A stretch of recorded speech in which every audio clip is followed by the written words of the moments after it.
પરમ કૃપાળુ શ્રીજી મહારાજ, બાપાશ્રી, સમસ્ત સદગુરુઓ તથા અનંત દિવ્ય મુક્તોની આ દિવ્ય સભામાં ઉપસ્થિત સર્વે સંત મંડળ તથા આપ સર્વે મુક્તોના ચરણોમાં સાષ્ટાંગ દંડવત પ્રણામ સહિત જય સ્વામિનારાયણ. આજની આપણી રવિવારની સત્સંગ સભા, એમાં આજે ફરીથી આત્મનિષ્ઠા અને ભગવાનનું મહાત્મ્ય ઉપર મારે વાત કરવાની થાય છે. તો અત્યાર સુધી જે વાત કરી એમાં હવે આગળ વધીએ તો ગઢડા અંત્ય પ્રકરણના વચનામત, છેલ્લા પ્રકરણના જે વચનામત છે એમાં હવે પ્રવેશ કરીએ છીએ. તો ગઢડા અંત્યનું પહેલું વચનામત આત્મનિષ્ઠાની વાત કરીએ. ભૂંડા દેશ કાળાદીકમાં પણ ભક્તિમાં વિઘ્ન થાય નહીં એવી શી સમજણ છે? આ પ્રશ્ન ફરીથી રિપીટ કરું તો ઘણી વખત પૂછાયો છે કે દેશકાળાદીકનું વિષમપણું હોય છતાં પણ વિષયમાં મન લેવાય નહીં. અહીંયા આવો પ્રશ્ન છે, ભક્તિમાં વિઘ્ન ન થાય. તો એક જ પ્રકારના આ બધા પ્રશ્નો છે. તો પ્રશ્ન છે, ભૂંડા દેશકાળાદીકમાં પણ ભક્તિમાં વિઘ્ન થાય નહીં એવી શી સમજણ છે? તેનો ઉત્તર જે એક તો વૈરાગ્ય જોઈએ અને બીજી આત્મનિષ્ઠા જોઈએ.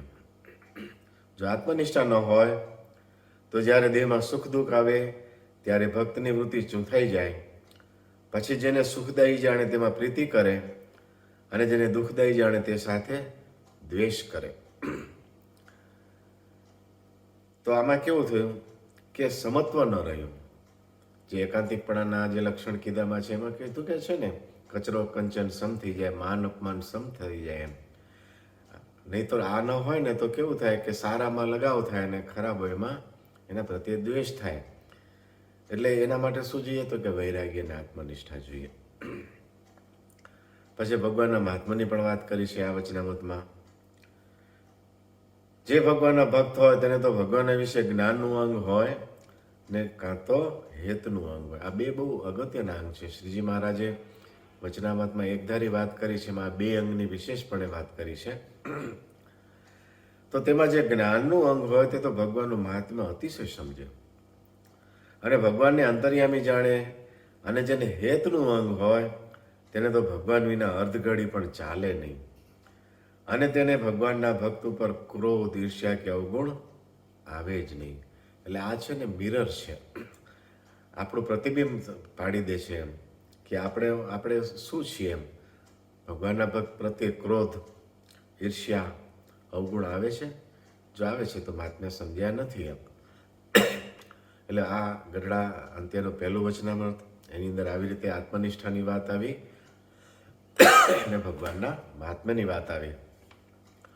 હવે ગઢડા અંત્યનું બીજું, જેવી શ્વેતદ્વીપમાં સભા છે અને જેવી ગોલોકવૈકુંઠને વિશે સભા છે ને જેવી બદ્રિકાશ્રમને વિશે સભા છે, તેથી પણ હું આ સત્સંગીની સભાને અધિક જાણું છું.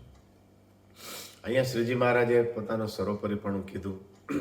આગળ હજી કહે છે, અને સર્વ હરિભક્તને અતિશય પ્રકાશિત દેખું છું. તેમાં જો લગાર પણ મિથ્યા કહેતા હોઈએ તો આ સંત સભાના સમ છે. હવે જ્યારે અધિક કહેવાની વાત આવે ને ત્યારે બે દ્રષ્ટિકોણથી કહેવાય છે અધિક. એક તો સર્વોપરીનો દ્રષ્ટિકોણ તો છે જ, પણ બીજો પ્રત્યક્ષપણાનો જે ભાવ આ સભાને વિશે, એ પણ આની અંદર એક ગુઢાર છે આ વચનામતની અંદર. એટલે એ પણ સમજી રાખવું કે પ્રત્યક્ષ જે સભા છે એને વિશે એવો ભાવ છે કે નહીં, કે આ સભા અક્ષરધામની છે એવો ભાવ છે કે નહીં, એ પણ ખરું એમ. હવે ગઢડા અંત્યના બીજામાં મહાત્મ્યની વાત. જગતને નાશવંત દેખે છે અને દેહને મૂકીને ચૈત્યને જુદો થઈ જાય છે તેને દેખે છે, તો પણ આ જીવને જગતનું પ્રધાનપણું હૈયામાંથી મળતું નથી, અને ધન, સ્ત્રી આદિ જે સંસારિક પદાર્થ તેમાંથી પ્રીતિ મળતી નથી. તેનું એ કારણ છે જેવી જીવને પરોક્ષને વિશે પ્રતીતિ છે તેવી પ્રત્યક્ષ ગુરુરૂપ હરિને વિશે દ્રઢપણે પ્રતીતિ થતી નથી. અને આવો સંત સમાગમ પ્રાપ્ત થયો ત્યારે દેહ મૂકી જેને પામવા હતા તે તો દેહ છતાં જ મળ્યા છે. જો આ દેહ છતાં જ મળ્યા છે ને એ પ્રત્યક્ષ ભાવ, પ્રગટ ભાવ, એ મહારાજ મળ્યા છે, મુક્તો મળ્યા છે. તો મહારાજ કયા સ્વરૂપે આપણને મળ્યા છે? તો બાપાશ્રી કીધું કે સત્સંગમાં પ્રતિમા દ્વારે મહારાજ પ્રત્યક્ષ છે. એટલે પ્રત્યક્ષની વાત આવી ત્યારે શ્રીજી મહારાજ વિરાજમાન હતા ત્યારે એ રીતે બોલ્યા, પણ આજે જ્યારે એ વાત કરવામાં આવે ત્યારે આજે જે પ્રતિમાઓ શ્રીજી મહારાજે પોતાના સ્વરૂપો પધરાવ્યા છે, મહારાજે દાદા ખાચરને કીધું ને 4 સ્વરૂપે રહ્યો છું, તેમાં આ જે સ્વરૂપ છે પ્રતિમા સ્વરૂપ છે, એને પ્રત્યક્ષ સમજવાની વાત છે. આવું જે સમજે તેને દેહને મૂકીને પામવા હતા તે દેહ છતાં મળ્યા છે. માટે જેને પરમપદ કહીએ, મોક્ષ કહીએ, તેને દેહ છતે જ પામ્યો છું. દેહ છતે જ આ પામવાની વાત છે. એટલે કલ્યાણની જ્યારે વાત આવે ને તો દેહ છતે કલ્યાણ, દેહાંતે કલ્યાણ અને જન્માંતરે કલ્યાણ. એમાં દેહ છતે જે કલ્યાણ છે એ મહાત્મ્ય સહિત જ્યારે ભગવાનનો મહિમા સમજાય ત્યારે દેહ છતાં કલ્યાણ છે. અને એવું મહિમા ન સમજી શકતા હોય તો દેહના અંતે મહારાજે કીધું કે હું પૂરું કરીશ એ આવે. અને જન્માંતરે કલ્યાણની વાત તો બધા શાસ્ત્રોમાં લખાઈ છે. માટે આપણે તો ભગવાનના સ્વરૂપનો આવી રીતે પ્રત્યક્ષપણે દ્રઢ નિશ્ચય કરી દેહ છતાં કલ્યાણની વાતમાં સ્થિર થવું. એટલે મહારાજે કીધું છે કે છતે દેહ જ પામ્યો છું એમ સમજવું. એટલે આ વાતથી ગઢડા અંત્યના બીજા નિયમ. આમાં જે દેહ મૂકીને જે પામવાની વાત હતી ને એવા જ શબ્દો શ્રીજી મહારાજે ગઢડા અંત્ય 7માં પણ વાપર્યા છે. એ 7મું પણ આજે આપણે હમણાં લઈશું ત્યારે એ વાતને ફરીથી દોહરાવીશું. તો આવી રીતે પહેલું, બીજું વચનામૃત. હવે ગઢડા અંત્યનું 3જું વચનામૃત. આત્મજ્ઞાન એવું છે જેમાં કોઈ બીજું પહેશે જ નહીં, અને વૈરાગ્યનું એવું સ્વરૂપ છે જે સર્વે નામ રૂપને નાશવત દેખાડે.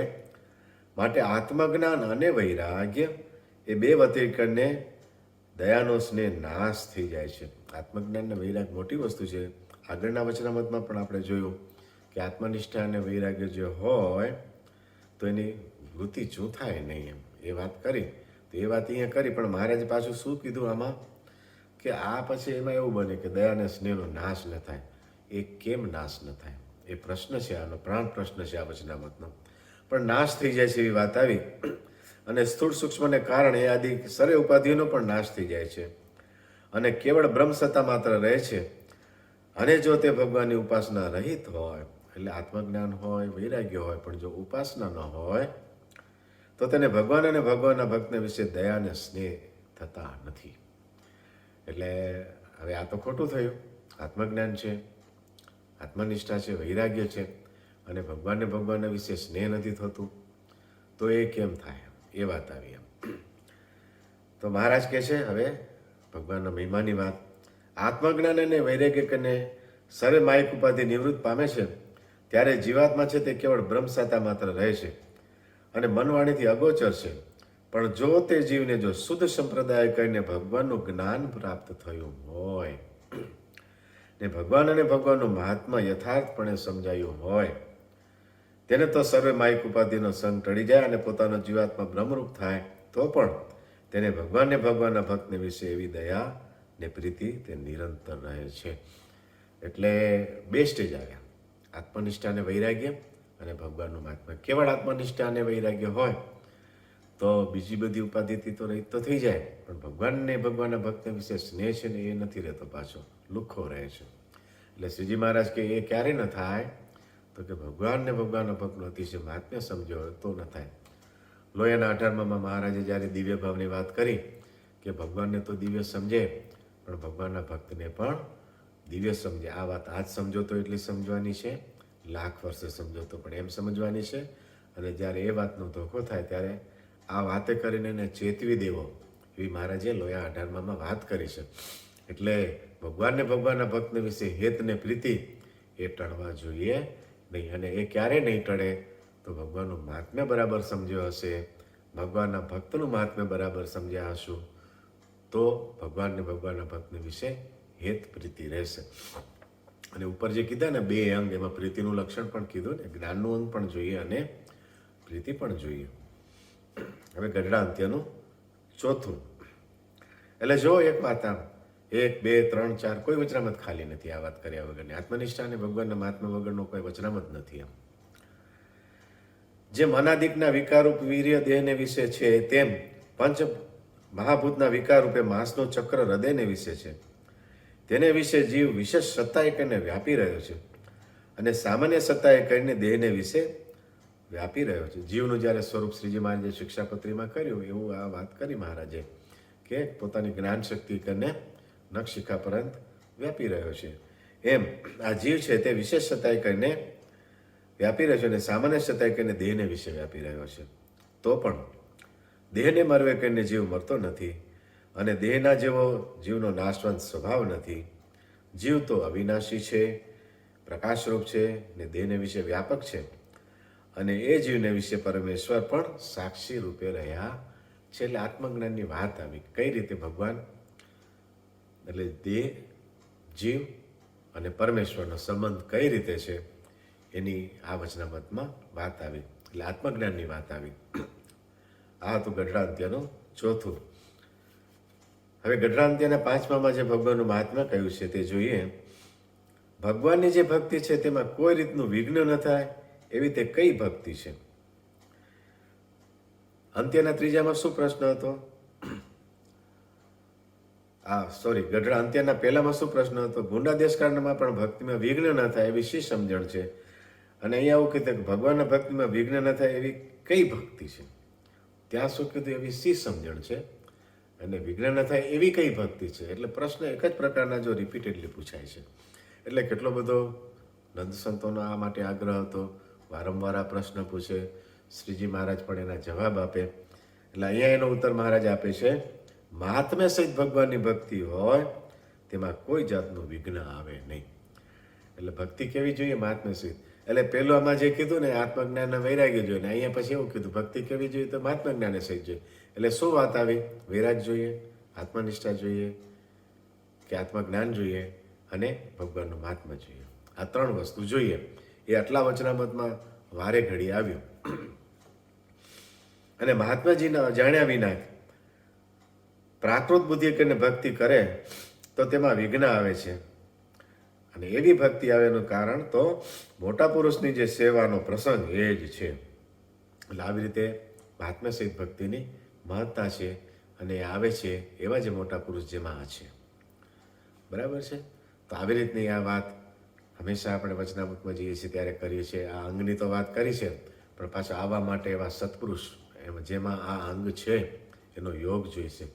કેવળ શાસ્ત્રથી વાંચિત એ થતું નથી. એક્સેપ્શનલ હોય, થતું પણ હોય. કેમ કે ગુણાતીતાન સ્વામી કીધું છે, ઉત્તમ જે મુમુક્ષુ હોય તો શાસ્ત્રમાંથી પણ ભગવાનને મેળવી લે. એટલે એવા વચનો તો છે શાસ્ત્રમાં એમ, પણ એ એક્સેપ્શનલ કેસીસ હોય એવા. પણ સામાન્યપણે કરીને તો આ જ રીત છે. અને સ્થાપિત રીત તો એમ જ કરાય કે મોટા મુક્તનો જે યોગ કરવો, એના કરીને આવી ભક્તિ આવે છે. અને જો આવી ભક્તિ ન હોય તો શું? અને જે અતિશય ત્યાગ, વૈરાગ ને આત્મનિષ્ઠા યુક્ત હોય અને ઉપરથી નિષ્કામ જણાય, પણ જો તેને ભગવાનની મૂર્તિ વિના બીજા આત્મદર્શનની પ્રાપ્તિની ઈચ્છા છે તે સકામ કહેવાય. એટલે આત્મદર્શન છે, વૈરાગ્ય છે અને આત્મદર્શનને કરીને જે બધા ઐશ્વર્ય દેખાય એ બધું છે, પણ જો ભગવાનનું મહાત્મા સમજીને મૂર્તિને વિશે જે ભગવાનની ઉપાસના નથી, નિષ્ઠા નથી, તો મહારાજ શું કહે છે? તો એને પરલોકને વિશે ન્યૂન સુખની પ્રાપ્તિ થશે. જો મહિમા નથી ભગવાનનો, એટલે જગતમાં જોઈએ છે જો ઉપાસના જે નથી હોતી ત્યાં આ આત્મનિષ્ઠા અને વૈરાગવાળા હોય છે, પણ આ ન હોય, ભક્તિ ન હોય, ઉપાસના ન હોય, તો મહારાજ કહે છે એને ન્યૂન સુખની પ્રાપ્તિ થાય છે.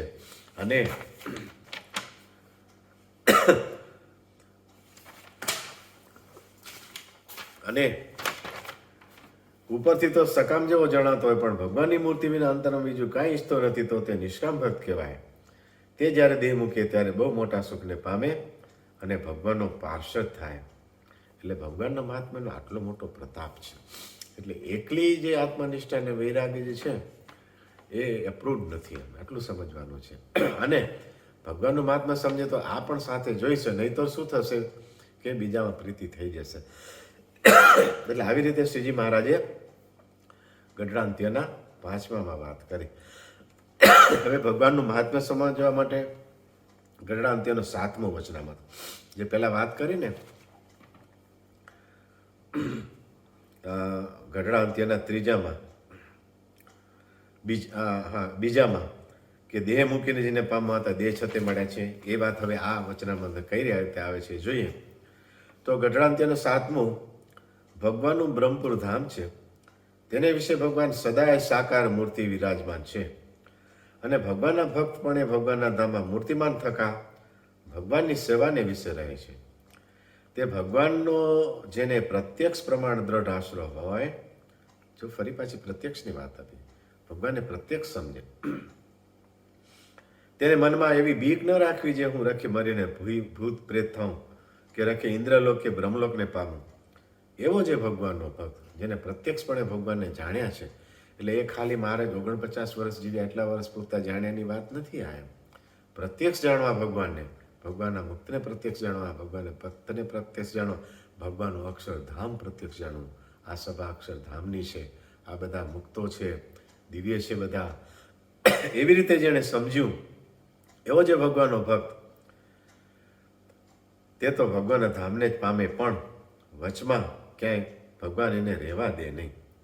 અને એ ભક્તને મરીને ભગવાનમાં ભગવાનના ધામમાં જવું એમ નથી, એ તો છતી દે ભગવાનના ધામને પામી રહ્યો છે. અહીંયા શું શબ્દ આવે? મરીને ધામમાં જવું એવું નથી. અને બીજામાં શું કીધું હતું? દેહ છતાં મળ્યા છે. મરીને જવું છે એમ નહીં, દેહ છતાં મળ્યા છે. એટલે દેહ છતાં જે કલ્યાણની વાત છે એ સર્વોપરી વાત છે. એટલે જ્યારે શ્રીજી મહારાજનું સર્વોપરીપણું કહીએ ત્યારે આ વાત પણ આવે. શું? પ્રત્યક્ષ ભાવ ભગવાનનો. અને છતાં દેહ ધામને પામી રહ્યો છે. તો આવી રીતે ગઢરામતીના 7મામાં ભગવાનનો જે આવી રીતે મહિમા સમજીજો. એટલે મહાત્માની વાત કરીએ ત્યારે ઘણી વખત કેવી રીતે વાત આવે છે કે અનંત કોટી બ્રહ્માંડની ઉત્પત્તિ સ્થિતિના કારણ છે. સૂર્યચંદ્ર જેની આજ્ઞા કરીને બધી ક્રિયાઓ કરે છે. બ્રહ્માદિક દેવો જેની આજ્ઞાને લોપતા નથી. પાળવૈનાનો સમુદ્ર મર્યાદાને લોપતો નથી. એવી રીતે પણ ભગવાનની વાત આવે મહાત્માની. પણ ભગવાનની મહાત્માની આ વાત જે છે ને એ ઉત્તમ કહેવાય કે ભગવાનને પ્રત્યક્ષ સમજીએ, આપણે પ્રગટ સમજીએ. મળ્યા છે મને, ઉધારો નહીં. બાપાની વાતોમાં એ બાપા એમ કહે છે કે ઉધારો નહીં, રોકડું કલ્યાણ કહે છે કે એટલે શું? તો ઉધારની વાત નહીં, મને પછી મળશે એવું નહીં. તો આવી રીતે ગઢડાંત્યનો 7મો વચનામૃત, ગઢડાંત્યનો 8મો વચનામૃત. ભગવાનના ભક્તે કયા ઉપાય સદા સુખી રહેવાય? આવો પ્રશ્ન. તો ઉત્તર જે ભગવાનના ભક્તને એક તો દ્રઢ વૈરાગ્ય હોય, અને કેવો હોય? જ્ઞાને યુક્ત વૈરાગ્ય હોય, અને બીજો સ્વધર્મ હોય, અને 2 સાધન કરીને સર્વે ઇન્દ્રિયોને જીતીને પોતાને વશ કરી હોય. એટલે અહીંયા ધર્મ લીધો મહારાજે, બરાબર છે. એટલે આમ તો ધર્મ, જ્ઞાન, વૈરાગ્ય અને ભક્તિ એ ચારે વસ્તુ હોય છે. પણ જ્યારે આત્મનિષ્ઠા અને વૈરાગ્યની વાત કરી હોય ત્યારે એમાં ધર્મ સામેલ જ હોય એમ. કારણ કે આત્મનિષ્ઠા હોય એટલે ધર્મ આપોઆપ એમાં હોય. પણ છતાં ક્યારેક શ્રીજી મહારાજ એને પૃથક પણ બોલે એમ.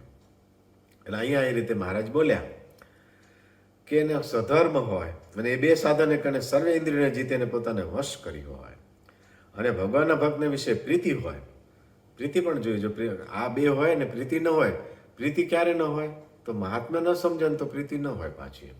એટલે ફરી પાછી 3 વસ્તુ આવી. અહીંયા તો 4 વસ્તુ લીધી: વૈરાગ્ય, જ્ઞાન, ધર્મ અને પ્રીતિ, ભક્તિ, સ્નેહ. એવા જે હરિભક્તના લક્ષણ હોય તે આલોક અને પરલોકને વિશે સદાય સુખ્યો રહે. અને જેણે પોતાના ઇન્દ્રિયો ન જીત્યા હોય તેને કોઈ ઠેકાણે સુખ થાય નહીં. એટલે આવી રીતનું આ વચનામાં એક જ વાત ચાલે છે. આમ તો પણ અનેક રીતે જુદા જુદા શબ્દોથી આ વાત કહેવાય રહી છે. હવે ગઢડાંત્યનું 19મું વચનામૃત. ભગવાનનો ત્યાગી ભક્ત હોય તેને તો આ દેહ થકી અને દેહના સંબંધી થકી પોતાનો ચૈતન્ય જુદો જાણ્યો જોઈએ.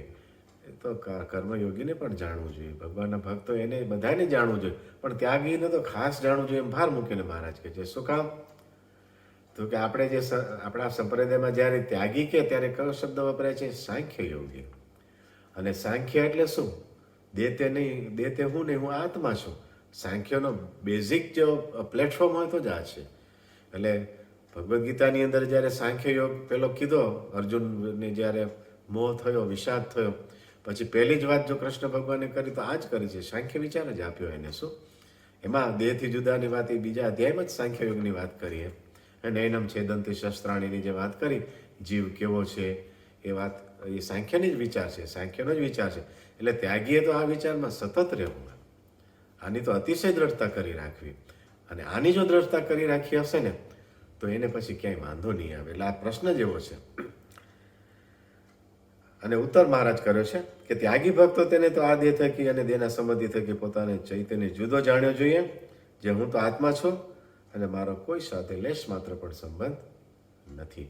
રાધર આમ તો એમ સમજવું વધારે ઘટિત કહેવાશે. આવું જે સમજે છે એ ત્યાગી. ત્યાગીઓએ આમ સમજવું રાઈટ, પણ આવું જે સમજીને બેઠો છે તો એ ત્યાગી છે. એટલે એપ્રોપ્રિએટ વ્યાખ્યા ક્યારેક આમ પણ થાય, એમ આવું પણ હોય. એમ મેં એક વાત કરી હતી કે આવી વાત આવી આ રીતે વાત કરી, ત્યાં રિવર્સ વાત કરી, એટલે કે આપણે આમ કહેવાય છે કે જ્ઞાન મુક્તિ અપાવે. અને પ્રસિદ્ધ વાત છે, ઉપનિષદનો મંત્ર છે જ્ઞાન મુક્તિ. પણ ગુજરાત વિદ્યાપીઠ હું ગયો હતો ને, ત્યાં થોડુંક આ શબ્દને જુદી રીતે લખેલો હતો.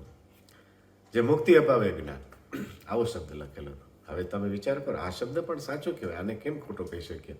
મુક્તિ અપાવે એ જ્ઞાન. આપણે જ્ઞાનની વાતો કરતા હોય ને મુક્તિ ન મળી તો એને કેમ જ્ઞાન કહેવાય? એટલે આ જે છે ને, ટૂંકમાં એના ગૂઢાર્થ, એના રહસ્યાર્થ, એના ગલિતાર્થ એ જે સમજવાના એ બહુ અગત્યની વસ્તુ છે. તો આવી રીતે મહારાજે આ વાત કરી. ઘણી વખત સીધી રીતે વાત કરવામાં આવે અને ઘણી રીતે આવી રીતે પણ વાત કરવામાં આવતી હોય છે. તો આવી રીતે ગઢડાંત્યનું 19મું વચનામૃત, એની અંદર કઈ રીતે રે તો ભગવાન તો જેનો છે ત્યાગ છે પાર પડે. આમ મૂળ વાત. ગઢડાંત્ય 20મું વચનામૃત, વાસના ટાળ્યાનો 100 ઉપાય છે. આ પ્રશ્ન પણ આમ જો ગણવા જાવ તો ઘણી વખત હશે, એવું અભ્યાસ નથી કર્યો, પણ વાસના ટાળ્યાના ઉપાયમાં ઘણી વખત લોયાનો ઘણા બધા વચનામૃતો છે. 11મું છે. ભલે વ્યાખ્યા કરી હોય કે ભગવાન સિવાય બીજી કોઈ વ્યાસ ન હોય એકાંતિક એમ. અને વાસના ટાળ્યાનો શું ઉપાય છે? ઉત્તર છે, વાસના ટાળ્યાનો ઉપાય તો આત્મનિષ્ઠા સહિત ભગવાનની ભક્તિ છે. એટલે આની અંદર 2 વસ્તુ આવી ગઈ. ભગવાનની ભક્તિ છે કીધું એટલે મહાત્મા આવી ગયું અને આત્મનિષ્ઠા પણ આવી ગઈ. ભલે આ વચનામૃતની અંદર એટલે 2 વસ્તુ આવરી લેવામાં આવી, મહાત્મા પણ આવરી લેવામાં આવ્યું અને આત્મનિષ્ઠાને પણ એક સાથે આવરી લેવામાં આવી. એટલે આ જે વાત થઈ રહી છે, બેયની વાત થઈ રહી છે. આત્મનિષ્ઠાની થઈ રહી છે અને ભગવાનના મહાત્માની પણ થઈ રહી છે. એટલે એનો ઉપાય છે આત્મનિષ્ઠાની સહિત ભગવાનની ભક્તિ છે. અને એકલી ભક્તિ હોય ને આત્મનિષ્ઠા ન હોય. જો ઘણી વખત પ્રશ્ન છે ને, મહાત્મ્ય હોય અને જો આત્મનિષ્ઠા ન હોય એમ કે વૈરાગ ન હોય તો ભગવાન વિના બીજા પદાર્થમાં પણ હેત થઈ જાય. અને આત્મનિષ્ઠા હોય તો કોઈક ભૂંડા દેશકાળાદિકને યોગ્ય કરીને અજ્ઞાનીની જેમ ક્ષોભ થઈ આવે પણ જાજીવાર ટકે નહીં. શું કીધું? આત્મનિષ્ઠા હોય એટલે એનો ફાયદો તો કીધો હોય તો બેઝિક ફાયદો શું કે પાછો વળી જાય. એનામાં આત્મનિષ્ઠા છે તો પાછો વળી જાય, એ પછી પડી ન જાય, પતન ન થાય એનું. એટલે એટલો એનો. અને કોઈ પણ વસ્તુ જે હોય, આત્મનિષ્ઠા જેવો મોટો ગુણ હોય તો એનો પ્લસ પોઈન્ટ તો હોય ને એમ. તો આ એનો પ્લસ પોઈન્ટ કીધો શ્રીજી મહારાજે. શું કે આત્મનિષ્ઠા તો હોય પણ ભૂંડા દેશકાળાદિકને યોગ્ય કરીને અજ્ઞાનીની જેમ ક્ષોભ થઈ આવે પણ જાજીવાર ટકે નહીં. એટલે માએ કીધું છે, મહારાજે કીધું છે કે માયા છે એ જ્ઞાની હોય તો એને પેલી બાધ નથી કરતી. જ્ઞાની છે માયામાંથી રસ્તો કાઢીને નીકળી જાય. ભલે પેલી શરૂઆતમાં એવું લાગે પણ એ એક, કારણ કે જ્ઞાન છે ને એ ચૈતન્ય સ્તરની તાકાત છે. પેલું કીધું ને, આત્મા છે, જીવ છે, એ જ્ઞાન શક્તિ કરીને વ્યાપી રહ્યો છે. કારણ કે એનો સંબંધ જે જ્ઞાનનો છે ને સીધો આત્મા સાથે સંબંધ છે. અને બીજા જે સાધન છે એનો સંબંધ ઇન્દ્રિયો અંતકણ સાથે છે. જ્ઞાન અને પ્રીતિ, પ્રેમ જે વસ્તુ છે, રાગની વાત નથી. રાગ જુદી વસ્તુ છે, પ્રેમ જુદી વસ્તુ છે. અને પ્રેમ પણ એ આત્માનો ગુણ છે. એટલે હંમેશા જ્ઞાન અને પ્રેમ એ હંમેશા પ્રત્યક્ષ હોય, એ પરોક્ષ ન હોય, એ પછીની વાતમાં ન હોય. આ વાત ઘણી વખત આપણે આ જે વિષયમાં કરી છે. અને આગળ પણ મહારાજે કીધું કે જ્ઞાનીનું લક્ષણ ને પ્રીતિવાળાનું લક્ષણ.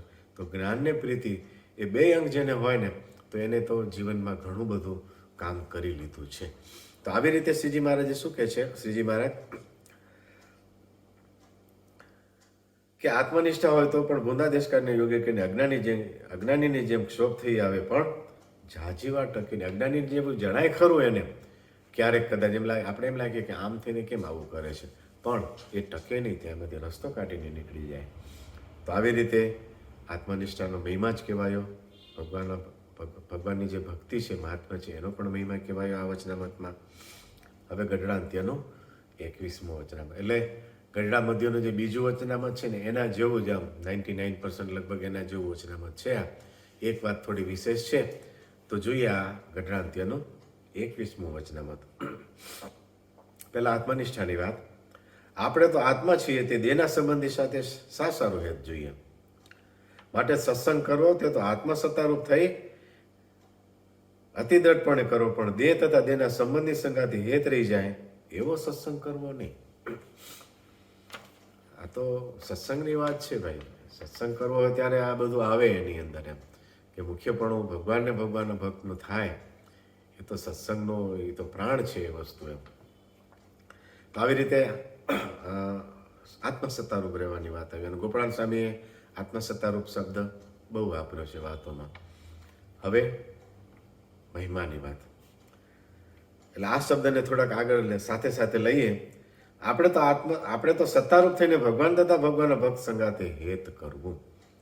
એટલે કેવળ હેત નહીં, સત્તારૂપ થઈને હેત કરવું. સત્તારૂપ થવું એટલે આત્મનિષ્ઠાની દ્રઢતા, આત્મસત્તારૂપ એ રૂપ થઈને ભગવાનના ભક્ત સંગાતે હેત કરવું. શા માટે? શું કામ? એમ આવો પ્રશ્ન. જે આ સત્સંગ છે તે તો અલૌકિક છે, અને જેવા શ્વેતદ્વીપ, વૈકુંઠ, ગોલોક તેને વિશે ભગવાનના પાર્ષદ છે, તે જેવા જ આ સર્વે સત્સંગી છે. ત્યાં અધિક કીધા, અહીંયા એ જેવા કીધા.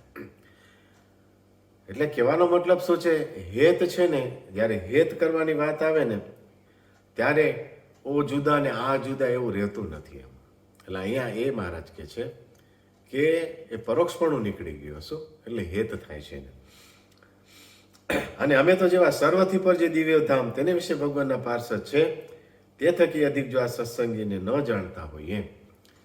ગઢડા અંત્યના બીજામાં જે શ્રેષ્ઠ કીધા હતા ત્યારે કોનાથી કીધા હતા? કે ગોલોક વૈકુંઠાદિક ધામનાથી કીધા હતા. અહીંયા તો ભગવાનનું જે દિવ્ય અક્ષરધામ છે એનાથી પણ શ્રેષ્ઠ કીધા. ત્યારે વાત આવીને અટકી જાય, કહેતા બહુ વિચાર માંગી લે, મોટા મુક્તની જરૂર અહીંયા પડે.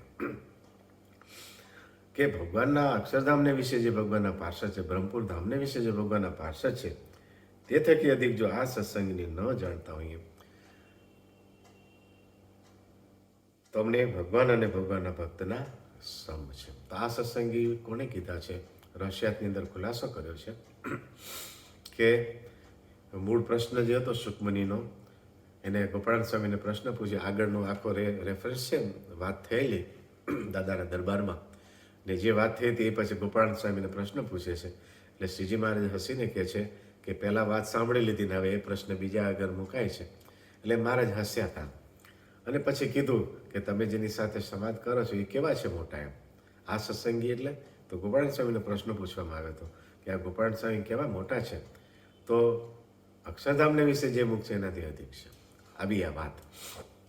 એટલે ત્યારે પછી રહસ્યાતની અંદર પ્રશ્ન પૂછ્યો કે આમ કેમ? ત્યારે બાપાશ્રીનો ખુલાસો કર્યો કે અનાદિમુખ છે, જે મૂર્તિમાં રહે છે, એ શ્રેષ્ઠતમ સ્થિતિ છે, ઉચ્ચતમ સ્થિતિ છે, અને પરમેકાંતિકની સ્થિતિ પણ અતિ ઉચ્ચ છે. પણ જે રસબસ થઈને ભગવાનની મૂર્તિનું સુખ લેવું એ વાત બાપા કે આ છેલ્લી અવધિ છે, એ વાત શ્રેષ્ઠ છે. એવા ગોપાળાન સ્વામી છે, એટલા માટે એમ કીધું છે એથી અધિક છે. અને અમદાવાદ દેશના વચનામતમાં પણ રહસ્યવાળા નથી જેમ, ત્યાં પણ આ વચનામત આવે છે, ત્યાં એનો સ્ટાર ને ફુદડીક અને ફૂટનોટમાં આ ગોપાળાન સ્વામીનો ઉલ્લેખ કરીને આ વાત લખાય છે. તો આવી રીતે જે આ વાત છે કે આવા જે સંત છે તે કેવા છે? તો અક્ષરધામમાં જે મુક્ત છે એના, એટલે કહેતા પરમ એકાંતિક કરતાં પણ અનાદિમુખની સ્થિતિ ઊંચી છે. એ વાત બાપાશ્રી રહસ્યાત્મા આ વચનામતના રેફરન્સથી સમજાવી છે. અને ખોટું કહેતા હોય તો મારે શું કહે છે? અમે ભગવાન અને ભગવાનના ભક્તના સમ છે. એવા જે દ્રઢ સત્સંગી. હવે જે વાત આવે છે ને, એટલે શ્રીજી મહારાજ હવે આખું જનરલાઇઝ ઉપર જાય છે. એવા જે સત્સંગી, એટલે હવે ગોપાળાન સ્વામીની જેમ એવા જે દ્રઢ સત્સંગી વૈષ્ણવ છે, તે જ અમારે તો સગાવાલા છે ને તે જ અમારી નાત છે. એટલે પહેલા જે સત્સંગી શબ્દ હતો એક વચન હતો, હવે પછીનો સત્સંગી છે શબ્દ છે એ બહુવચનમાં જાય છે. એવા જે સત્સંગી વૈષ્ણવો એટલે ઘણા બધા એમ, તે જ અમારે સગાવાલા છે ને તે જ અમારી નાથ છે. અહીંયા જે હવે વાત આવી એ કેવી આવી? તો જેમ સર્વોપરીની તો વાત આવી, પણ પ્રત્યક્ષના જે ભગવાન આજે અહીંયા જે સત્સંગના આલોકને વિશે જે ભગવાનના ભક્ત છે એનો મહિમા કહેવામાં આવ્યો. એ જ અમારી નાથ છે, એ જ અમારી જાત છે. એટલે ફરી પાછો જેમ લોયા પ્રથમના વચનામતો, પ્રથમનું નહીં પણ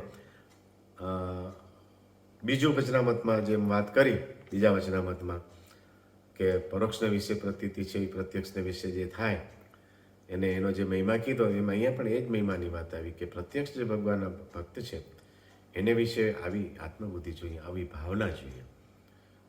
એટલે સર્વોપરીપણાની વાત ફરી પાછી અને પ્રત્યક્ષપણાની વાત ફરી પાછી આ વચનામતમાં રિપીટ થઈ એમ. એટલે એવા જે દ્રઢ સત્સંગી વૈષ્ણવ છે તે જ અમારે તો સગાવાલા છે ને તે જ અમારી નાથ છે. અને આ દેહ કરીને અને ધામમાં પણ એવા જ વૈષ્ણવ ભેરું જ રહેવું છે. આ દેહ કરીને ધામમાં, અને આગળ એ વાતો આવી ગઈ, દેહમાં કયો કે ધામમાં કયો, એને મરીને ધામમાં જવું એમ નથી. અહીંયા આ જ ધામમાં છે, દેહ છતાં જ એ અક્ષરધામમાં છે. છતાં પણ મારે જેવો શબ્દ વાંચ્યો કે દેહ કરીને અને ધામમાં પણ એવા જ વૈષ્ણવ ભેરું જ રહેવું છે. કેવા? આગળ કીધા એવા. બહુ મોટી વાત છે. 21મું વચનામત સમ ખાઈને મહારાજ વાત કરે છે. શું કામ સમ ખાવા પડે છે? તો કે એવું અલૌકિકપણું બધાને જણાતું નથી. એમ અમારો નિશ્ચય છે ને તમારે પણ એમ જ નિશ્ચય રાખ્યો જોઈએ. આવો નિશ્ચય થઈ જવો ને એ સત્સંગનો ખરેખર સત્સંગ કર્યાનો ફળશ્રુતિ છે. આમ તો ફળશ્રુતિ મહારાજની મૂર્તિની અખંડ સ્મૃતિ એ છે, પણ નિશ્ચય વગર નહીં થાય એમ. હા, એ ગઢડા મધ્યના ચોથા વચનામતમાં મહારાજ કીધું છે અખંડ સ્મૃતિ કોને થશે?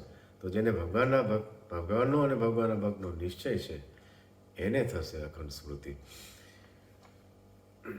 શા માટે? જે તમે સર્વે અમારે આશ્રિત થયા છો. શ્રીજી મહારાજ કે તમે અમારા આશ્રિત થયા છો તો આવું સમજશો તો દેહ છે તે એમ જ છે ને દેહ પછી પણ એમ જ છે. મધ્યના 13માં પણ એમ જ કીધું કે દેહ મૂકીને પણ આ જ વાત કરવાની છે. અને આપણે એમ કહીએ કે જન્માંતરે કલ્યાણ, તો જન્માંતરે કલ્યાણ એટલે શું? જન્માંતરે પણ આ જ વાત ઉપર આવી જશો એટલે જન્માંતરે આવવાનું આ વાત ઉપર છે કે દેહ છતાં ભગવાન મળ્યા છે, પ્રત્યક્ષ મળ્યા છે, પ્રગટ મળ્યા છે, ભગવાનની પ્રાપ્તિ થઈ છે. આવા જે આ વચનામૃતો એની અંદર ભગવાનનો મહાત્મા અને આત્મનિષ્ઠાની જે વાત છે એને આપણે દ્રઢપણે કરીને રાખીએ. શ્રીજી મહારાજને એમાં ખૂબ રાજીપો છે. અને ધર્મ જ્ઞાન અને વૈરાગ્ય અને ભક્તિ જે એકાંતિકપણું કહેવાય છે, એ એકાંતિકપણું એ આનો જ નિર્દેશ કરે છે, આ જ વાત ઉપર ભાર મૂકે છે. આ વાતની જો દ્રઢતા થઈ હશે તો કોઈનો દ્રોહ નહીં થાય, દાસપણું રહેશે. આ બધા જે કલ્યાણકારી ગુણો છે ને એ આવીને રહેશે. જો આ વચનામતમાં અંત્યના વચનામતમાં આ બધી વાત આવી કે આત્મનિષ્ઠા હોય, વૈરાગ્ય ન હોય ને મહાત્મા ન હોય તો શું થાય? તો હેત ન થાય ભગવાનના વિશે, ભગવાનના ભક્તને વિશે હેત ન થાય. એટલે આ બધું બહુ વિચારવા જેવું છે. શ્રીજી મહારાજે તો આ આપણને પેલું કહે છે ને સ્પૂન ફીડિંગ, વારે ઘડીએ આપણે આ વસ્તુનું જ ફીડિંગ કરવામાં આવ્યું છે. શું? જેથી કરીને આપણે વૃદ્ધિને પામીએ. જે બાળકને છે મા કેમ ચમચ ભરીને પાય બાળકની વૃદ્ધિ માટે, તેમ આપણને પણ આનું આચમન શ્રીજી મહારાજે આપણા મુખારવિંદમાં વારે ઘડીએ એનું પાન કરાવ્યું છે. તો આપણી ફરજ બને કે શ્રીજી મહારાજનો આ જે દાખલો છે, મહારાજ કે ને આ મારો દાખલો કર્યો છે અમે, એને સફળ કરજો તમે. તો આપણે સંકલ્પ કરીએ કે હે મહારાજ, તમે જે અમને આ બધી વાત કરી છે એમાં અમારું મન દ્રઢ રહે એવી કૃપા કરજો. આ વર્ષનો આ છેલ્લો રવિવાર એની આ સભા હતી, એમાં આ વાત કરી. ફરી પાછા જ્યારે વાત કરવાની આવશે આ જ વિષય ઉપર આગળ વાત ચાલુ કરીશું. 21 સુધી પહોંચ્યા છીએ એટલે હવે બીજા માનો ને કે 39 વચનામત છે, એટલે કદાચ 1 કે 2 એમ 2 રવિવાર આવે